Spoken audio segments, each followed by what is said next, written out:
harder, pushed more, stayed focused, everything would fall into place.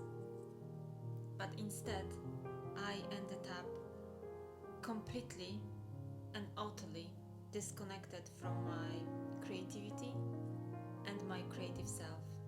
The longest creative burnout happened after I finished editing my feature film Anna and Modern Day Slavery. It was one of those projects that completely took over my life, and I spent years working on it. By the time I finally reached the end of the project, I was exhausted.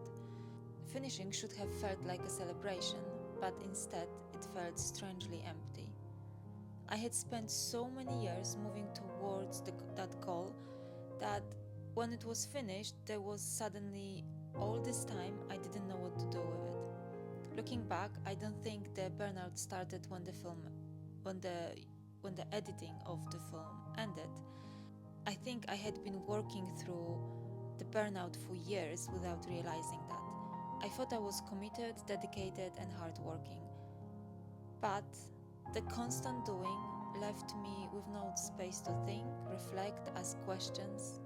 I was just simply moving from one task to another. The constant doing impacted my ability to focus, created anxiety around taking a break to simply be, breathe, reflect, or contemplate. It made it difficult for me to step back and look at my creative work holistically. And perhaps most importantly, creativity became performative, driven by pressure rather than curiosity and creative exploration. Eventually, all of this led to complete creative burnout. Things only began to shift when I returned to higher education in 2021.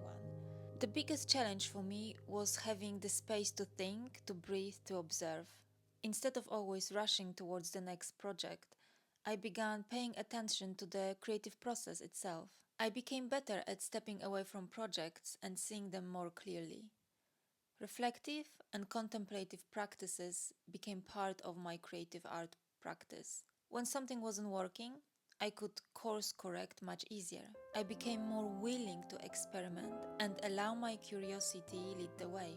I became less interested in whether I was producing enough, whatever enough means. When I compare where I am now to where I was during my creative burnout, I can say that anxiety has been replaced by trust, pressure became exploration, and constant movement and doing is much more reflective now, and I take my time before I commit to a project.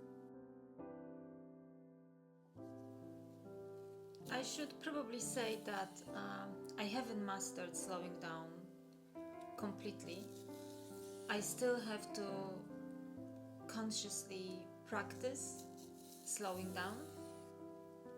There are still moments when I slip back into my old habits where productivity takes over and it feels like the only solution to the creative problem I'm trying to solve.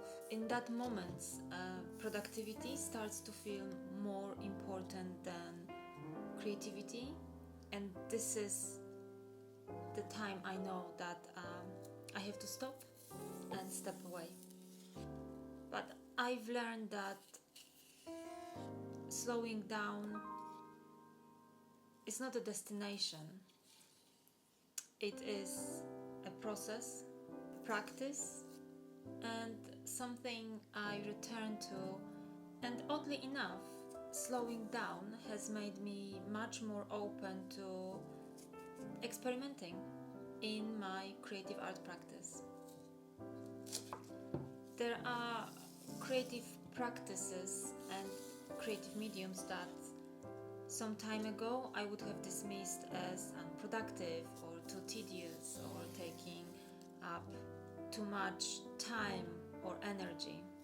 Now, those practices and creative mediums are often what keeps me connected to my creativity and my creative self.